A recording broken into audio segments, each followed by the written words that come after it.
started playing when I was about 4.5. My parents had bought me a toy keyboard that was literally about that size, and it had all your kind of usual nursery rhymes on it.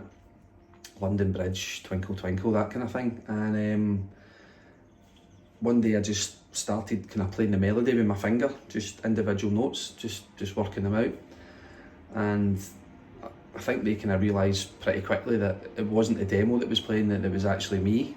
And it was just something that kind of came quite natural. And as time went on, over a period of years, I kind of developed my playing a wee bit more. They bought me a bigger keyboard, and then they basically took me to a local piano teacher, a guy called Daniel Letham, and I went there to try and learn how to read the music. But I always found that was a struggle. I could never quite grasp reading like a right hand and left hand together. But I got to about grade 5 and he enrolled me in the London College of Music exams. So I'd done that for 4 or 5 years, and while I was doing that, he also entered me into the Glasgow Music Festival, which was a thing that happened every year.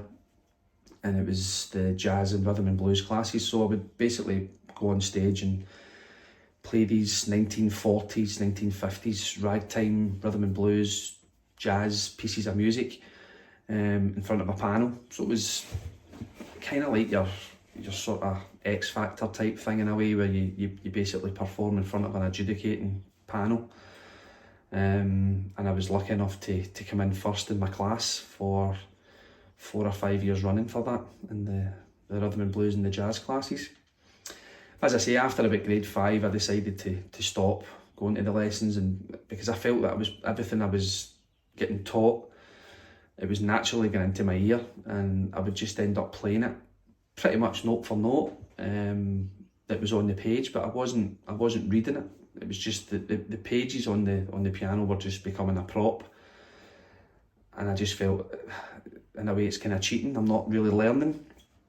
So I just decided to basically stop the lessons and just try and learn scales and modes and things like that, songs even, by just listening to them on CD or whatever at that time. And it's never ever stopped me since. It's how I still today, if I'm learning music, I just naturally listen to it and jot down some of the chords or the arrangements and things like that. So that was pretty much how it kind of started for me.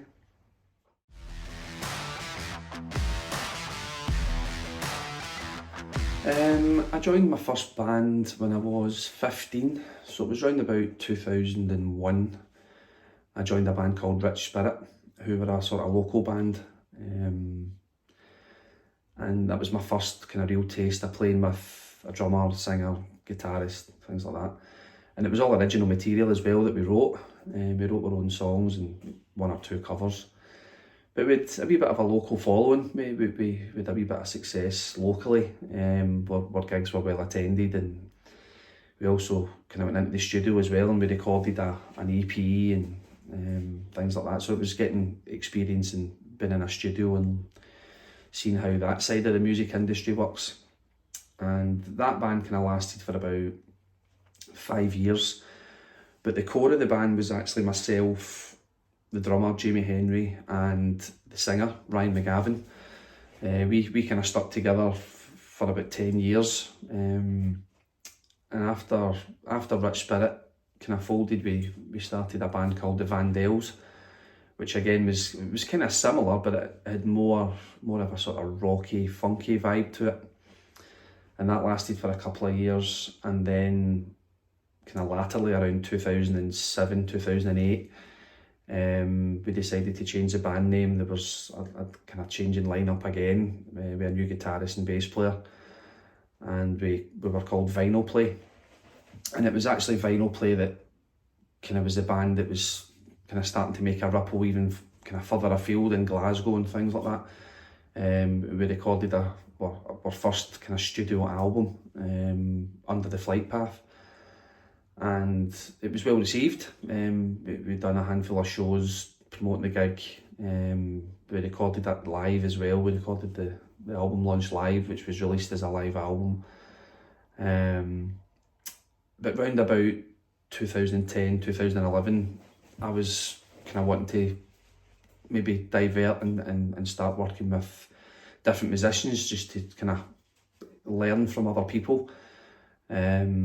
So after vinyl play, I moved on to a band called the J-Funk Quintet, which was a massive leap in terms of the musicians that I was working with. They were of a very high standard, and it was primarily a covers project, but it was very complex music that we were playing. It was music by the likes of Herbie Hancock, Dave Weckl, Oz Noy, all these kind of jazz fusion guys. So it was a real eye opener for me, playing very kind of particular style of music. And we didn't gig a lot, but we rehearsed a lot, and we worked on a lot of material. So that band lasted for a few years, and then round about 2013, 2014, I joined a band called the Blues Company, who were just a blues covers band, played the pub circuit. And that was where I met Andy Massey and Chris Killen, who I'm still working with at the moment with the sensational Alex Harvey experience. So we've been working together for the best part of 10, 11 years. But it started off as a blues company, then it became the Resonators, and then there was a change in lineup and we became a kind of funk covers band called the Mojo-Matics, which was kind of short-lived. I think that was only about 6 months or so that band was together. And then we decided to form a sensational Alex Harvey band tribute called the Sab Experience, which, as I say, is still going at the moment. So yeah, I've kind of went from different genres of music because I wanted to be able to experience playing all these different styles, because it enhances your playing and your knowledge and stuff like that. So yeah, I've been through a few bands over the years, and it's all gave me valuable experience working both live and in the studio.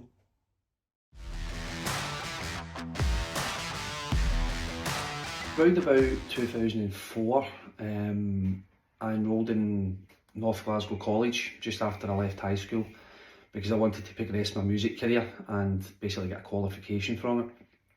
So I went to North Glasgow College for 3 years and done a music performance and business course. And it was my time at the college that I really learned about the music industry and the sort of do's and don'ts and record companies, record contracts, all that sort of thing, as well as enhance my playing. And all the lecturers that worked at the college, they were all professional musicians at one point. They'd all worked with various acts like Tina Turner, and so there's actually too many to mention. But these guys, as I say, were seasoned professional musicians, and they were basically there to educate upcoming musicians about the industry and how to improve your craft, kind of thing. And it was there that I met Ted McKenna, who most people knew him as the drummer from the sensational Alex Harvey band. And I became very close to Ted. I admired him a lot as a musician.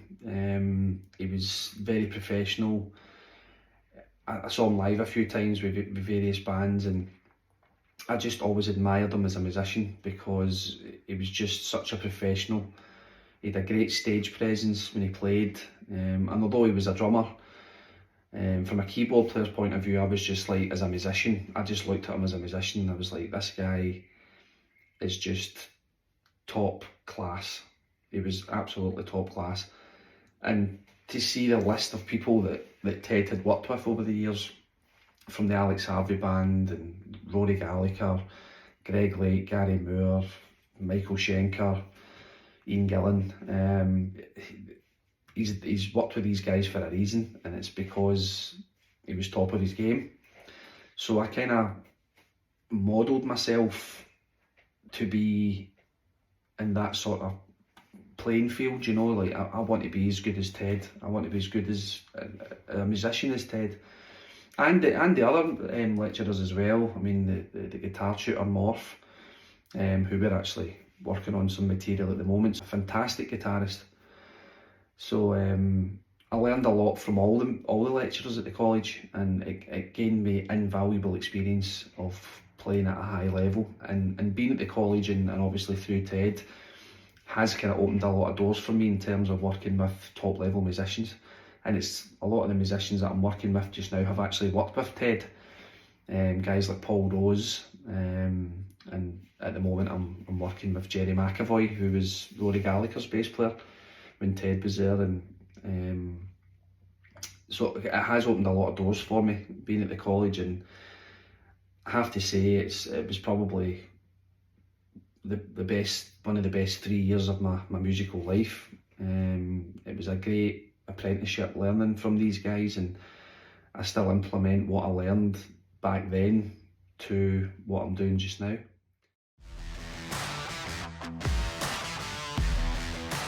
I became a big fan of the Alex Harvey band when I was at the college. They had reformed, and Ted had offered me a couple of tickets to come to their show in Glasgow, and me and my dad went along. And at this point I hadn't really heard much of the Alex Harvey band. In fact, before I even went to college I didn't have a clue who they were. So when I went along to see them in Glasgow, the band just grabbed me. There was something magical about the band. The songs were so different from everything that I'd heard before. It was primarily rock, but the songs that they had were so diverse. I mean, they had tangos, they had blues, they had just so many different styles and influences from each member of the band. You could see that they all had different influences, and obviously with Alex, who was actually about 15 or 16 years older than the rest of the guys, he was bringing in that 50s, 60s sort of sound to the band as well, and it was just a show. More than just going to a concert, you were actually visually intrigued by everything that was going on stage. And it just grabbed me. It was just, I became an absolute fanatic of the band. And I went out and I bought all the albums, any sort of footage that I could get my hands on to watch them performing. Posters, I collected posters, newspaper cutouts, you name it. Anything that had Alex Harvey band, I had to have it. It just became an obsession. And that's one of the reasons why I'm in the Alex Harvey experience, is because I'm so passionate about the music, and the guys that are in the Alex Harvey experience with me are all fans of the band as well, but they obviously were into the band before I was, and they were familiar of who the Alex Harvey band were. But we do the music because we love it, and we're passionate about the music, we're passionate about the legacy of the band. So if I hadn't met Ted at the college, I would never be doing the things that I'm doing, even with working with Band of Friends at the moment, with Jerry McAvoy and things like that. Like, if I didn't know who Ted was or was never introduced to him, I wouldn't be doing the things that I'm doing just now. And working with guys like Paul Rose, guitar player that Ted worked with.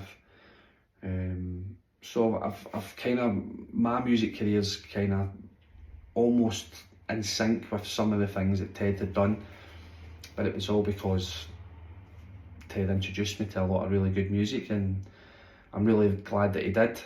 And as I say, I'm still doing the Alex Harvey experience today, and we're doing shows up and down the UK, and we've got over 4,000 followers on Facebook and things like that. So we're obviously doing something right, because the gigs that we do are well attended.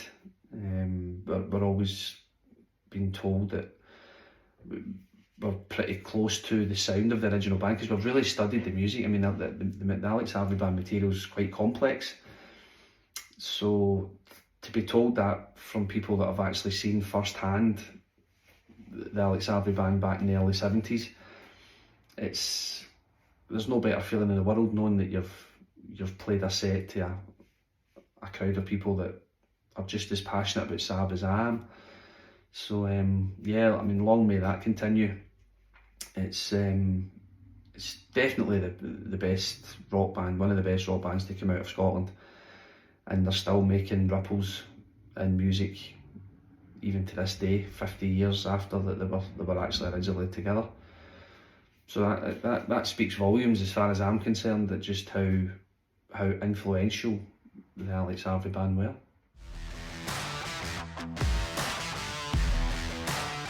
Round about 2014, I think it was, yeah, about 2014. I was actually approached by the Alex Harvey Band bass player, Chris Glenn, who basically is a rock legend. He's another guy that has been there and done it. He approached me to play keyboards for his own band, which was called The Outfit. And I instantly jumped at the chance to be able to work with Chris, because obviously with the experience and the sort of reputation that Chris had as a musician, I thought this would be great for my career. And I worked with Chris for a couple of years, and obviously being an Alex Harvey fan, to work with an original member was just a dream come true. But the stuff that we done was primarily Alex Harvey songs, versions of the songs, and we done some Michael Schenker songs as well that he played when he was with MSG back in the sort of early 80s. So it was primarily Alex Harvey, Michael Schenker covers. There was no original material with that project. But I played with Chris for a couple of years. And then I kind of got to a point, because the Alex Harvey experience and The Outfit, I was kind of playing Alex Harvey material with two bands, and I just, to a degree, didn't really see the point in that. We weren't really gigging much.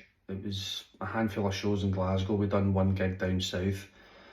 I felt that the Alex Harvey experience were getting bigger attendances at gigs, and it was more a sort of replica of the original Alex Harvey band. So I decided to kind of stick doing the Sav experience, although I still kept in touch with Chris. Chris was still doing The Outfit even when I left. And it was shortly after I left The Outfit that I got a call from Zal Clemenson, who was the original guitar player in the Alex Harvey band, and he was living over in Cyprus at the time. And as far as I was aware, he'd retired from the music industry. When he left SAB, he basically didn't touch a guitar for 10 years. And I got a call just saying that he was writing some original material and that he would like me to help with the songwriting for an album, which I was delighted. I was like, wow. But it was totally different in terms of the style. It wasn't what I sort of expected it to be. It was very heavy rock, almost well, I would say it was metal influenced as well. And I think his vision behind it was he wanted to kind of go back full circle to the band that the Alex Harvey band were before they became SAB. They were actually called a band called Tear Gas. And they were very, very influenced by Zeppelin, Deep Purple. They had that sort of raw rock sound. So I think that's where Zal was actually wanting to go. He wanted to go back to doing the sort of heavy rock thing and do an album of his own material. So we worked on that for about 8 months. But when we listened to the recordings, we quickly realised that this would actually be great as a band. So I suggested to Zal, why don't we put a band around this and do some shows?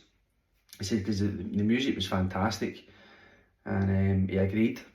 And we kind of brainstormed who would be kind of best suited to doing the material. And right away I suggested the Alex Harvey experience. I said, we're all fans of the band, we're fans of Zal. I said, why don't you come over and have a jam with the band? And he agreed. He agreed to do that, and I'll never forget the first day that he came down to the studio and he walked in with his guitar, and we're just like, oh my god, we're playing with Zal Clemenson, you know, just a legend. And the added bonus that we were actually playing original material, so we were all involved in the sort of writing process and arranging the songs, and we all had our own input in the songs, which majority of the time it worked and we done it. And the band ended up becoming Sin Dogs, and we went into the studio and we recorded a self-titled EP, 3 or 4 tracks on it of the material that we'd actually demoed when it was just Zal and I. So as a band we went into the studio and recorded the EP, and that was very well received, and we'd done a kind of small UK tour, and at that point, that was around about 2017, that was the first time that I'd actually done a tour. So it was about 4 or 5 gigs, if I remember right, it was about 5 gigs, primarily down south, and then we done 2 shows up in Scotland, Edinburgh and Glasgow, and the response to the music was unbelievable. It was just like Zal's back. It was just it just created this whole new wave of fans for him, you know. I mean, the Alex Harvey fans are always, they're diehards with anything that any of the original members done, but in my opinion, I think the Sin Dogs was a band that really had potential to really take a leap into the big league, you know. So we were together for a few years. We recorded an album, a studio album, which was called Volume 1. And we'd done another tour in 2018. We were then invited to play some pretty big festivals. We played at the Crop Ready Festival, New Day Festival. We were invited over to play Sweden Rock, which was unbelievable. We were on the bill with bands like Saxon and Dennis Dunaway, Pete Way.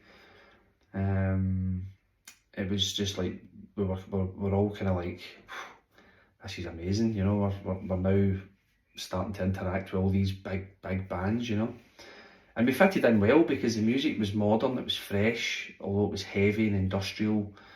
It was a totally different way for me as a keyboard player to play, because I'd been that used to playing, you know, like the Alex Harvey band. I'd dabbled with the jazz and funk and blues, but to play heavy metal, and as a keyboard player, you're always trying to find space that you're not overpowering the guitar or that kind of thing. So we ended up getting a really good sound that a lot of people really liked. They liked the sort of light and shade of the material. Some songs were very riff, heavy orientated songs, but then 3 or 4 songs into the set, we would bring it down and it would be a piano based song with a really good guitar solo and great melody. And so it was, the material was really good. And then round about 2019, the band folded, and it was just game over, you know, which was sad because the band were, I feel the band were just on the crest of a wave to make it up to the big league and play at a bigger level, bigger venues. We'd already started writing material for a second album, but it was just the band folded, and that was it. We all kind of went our separate ways.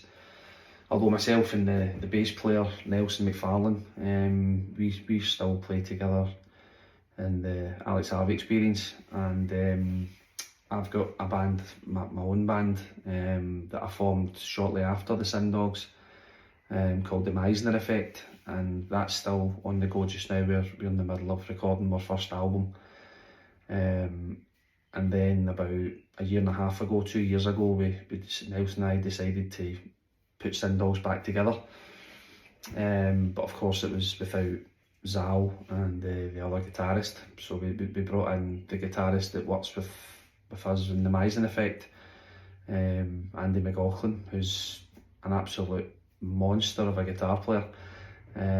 He's a great guy and a great musician. So we brought Andy in, and it's just gave the band a different kind of sound, but it's not too far off of what we were doing prior. So we've got material there that we've written, and we're planning to go into the studio at some point this year to record Volume 2. So hopefully, all going well, the Meisner Effect and the Sin Dogs albums will probably be released pretty much parallel to each other. I would imagine it would be probably released around about the end of the year. So yeah, I've been really lucky with the bands that I've worked with and the musicians that I've worked with. And as I say, I don't think I've ever been as busy with my music career. It's just, for me, music's just a gift that keeps on giving, and it's always been very, very good to me.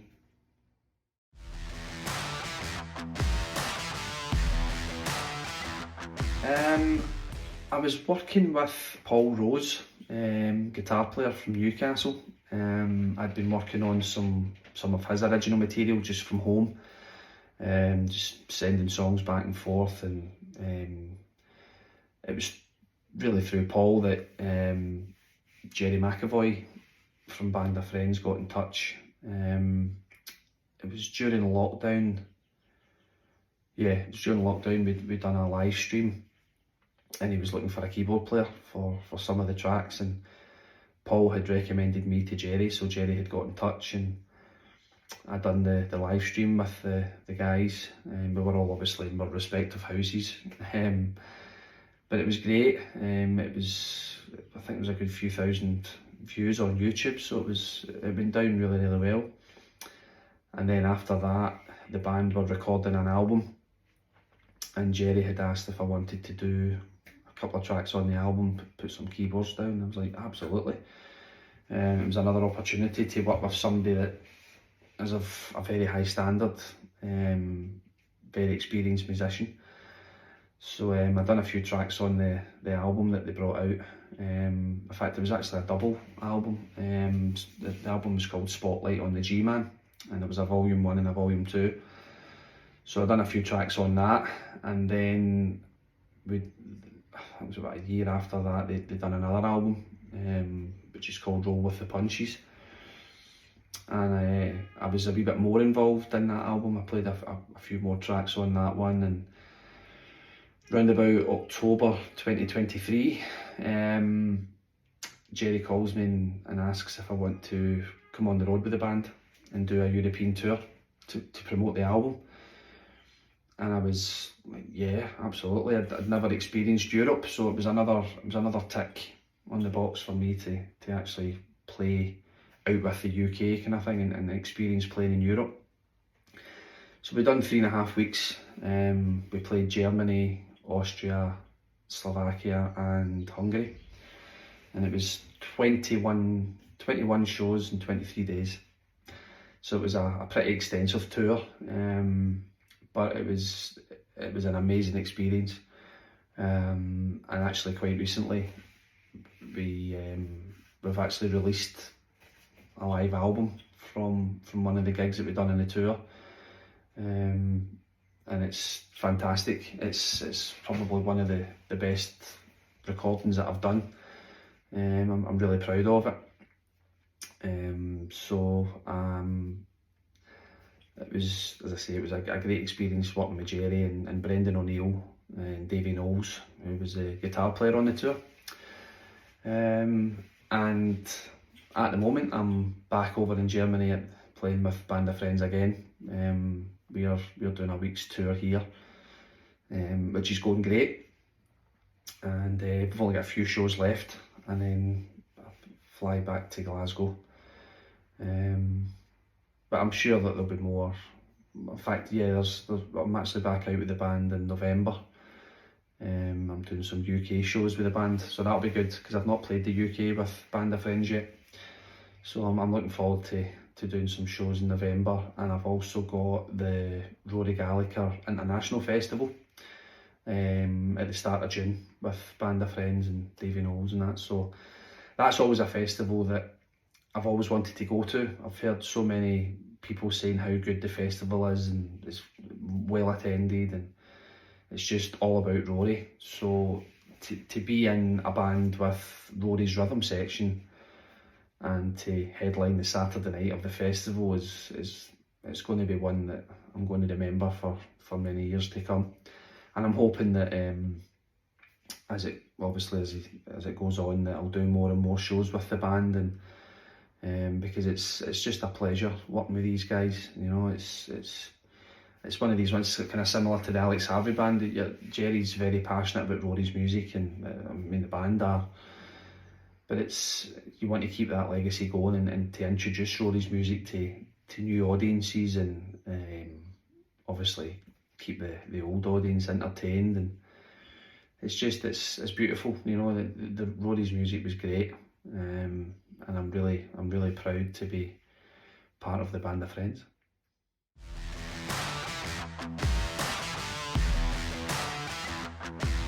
From a young age, I had loads of different influences. When I was growing up, I wasn't a big fan of rock music. It was very much part of the household. With my dad, he was a rock guitarist, and I was brought up with the kind of bands like Black Sabbath, AC/DC, Pink Floyd, all the sort of usual suspects in that genre. But as a keyboard player, it never really done anything for me. It wasn't until I was probably in my kind of mid-teens that I was listening to a lot of funk bands, soul bands, certain types of jazz. I could listen to jazz, but only for so long. But I admired the musicianship involved in that. But it was guys like Stevie Wonder, Jules Holland, Dr. John, all these amazing piano players that I kind of listened to back then. It wasn't until I got older that I started sort of appreciating rock more, and started to see a lot of bands that had keyboards in the band. So that obviously bands like Deep Purple, you had John Lord and Don Airey, who worked with Gary Moore and Ozzy Osbourne and people like that. So I started to see that keyboards were actually quite a big part of the sound of some of the classic rock bands. The keyboards and the guitar were very much complementing each other, you know. So I started really picking up on that, and I really liked the sound that these guys made as well, especially guys like John Lord, playing the Hammond organ with the Leslie cabinet and straight into a Marshall amp. It was a sort of dirty, growly sound, you know. It was like, wow. Almost sounded guitar-like a rhythm guitar. So when guys like Richie Blackmore and that were doing solos, you would hear John Lord just playing the riff or playing the chords underneath the guitar, and it was just a great sound. And as the older I got, the more I kind of appreciated it, you know. And now I listen to guys like Jordan Rudess from Dream Theater, Derek Sherinian. He's an American guy that's working with like Simon Phillips and bands like Sons of Apollo and things.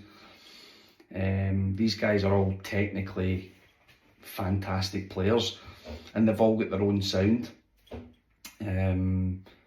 So these guys I kind of look at, and I try and kind of, especially when I'm doing the kind of rockier stuff, I kind of take a lot of influences and a lot of wee things from guys like Jordan and Derek.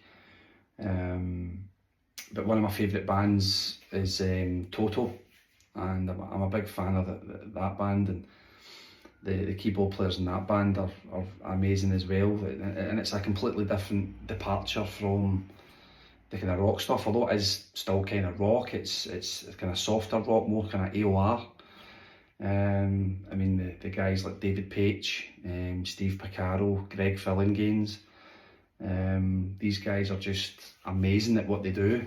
So I kind of take influences from different genres, and I've kind of tried to implement some of the things that I've watched and learned for these guys, and put it into my own playing.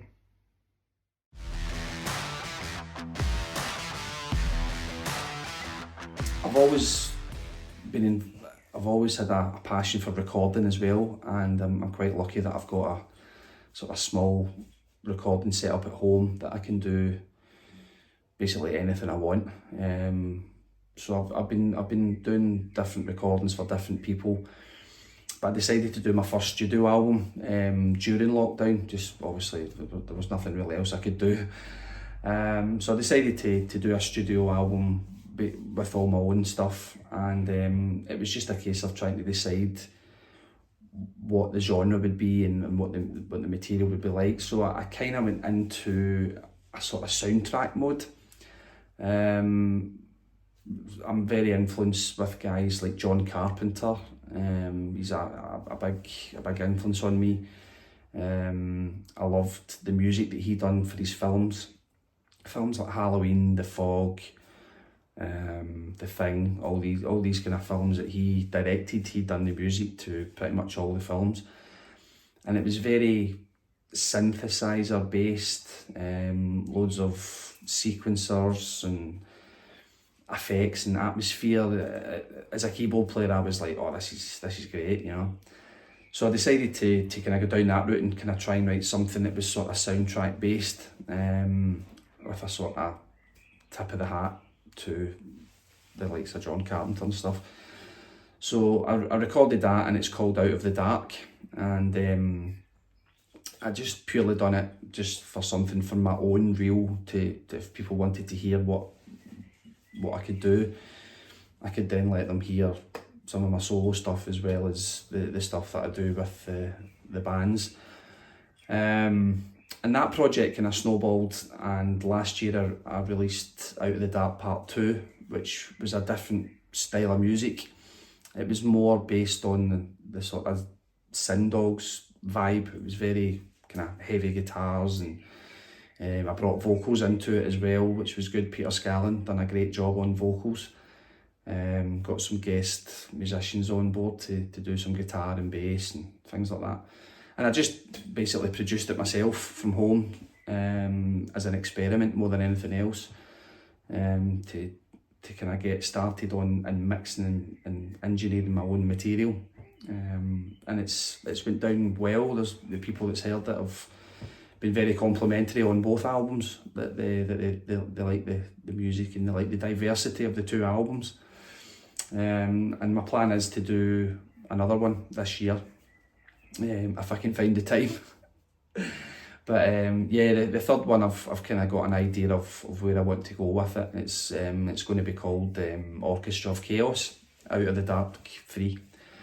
And my goal for that project was always going to be that I would do 4 albums of Out of the Dark as a sort of package. And in each album would have a different style. So the first one would be quite soundtrack based, second one being more rock metal, dystopian kind of sound, and the third one, at the moment, I think it's going to be a sort of hybrid of the two albums, the first two albums. So it'll be more soundtrack stuff, more rock stuff, but blended together. And the fourth album, which will be the final chapter, my idea for that is just to do something that's completely different from the other 3, something a wee bit more off the wall. But I've not got that far in terms of any of the songs or anything. Nothing's written for that yet. But I've got about 60% of the demos done for part 3. So all going well, I'll release that this year, and it'll be available on digital streaming platforms. So yeah, that's kind of like my main solo project. I also started a project a few months ago called the Groove Network, which is basically just, again, musicians that I know that have the facilities to record from home, that we come up with ideas regardless of the style. It could be funk, it could be rock, it could be blues, it could be acoustic, and just release music just for fun. It's not for any sort of money reason or to sell. It's just musicians that are all free that, would you like to write a song? Yeah, cool, I've got an idea, or I mean, but just back and forth ideas. So that process would take a wee bit longer. But it's another project that I can sort of take the reins of, gaining more experience in mixing and engineering it. And we've got about 6 or 7 songs there in music form that'll hopefully be released at some point as well. So that's a sort of ongoing project just in between. Where I find the time to do all this is a different matter, you know, but it's good fun. I enjoy very much doing recording from home and just being creative, and that sort of thing. Yeah.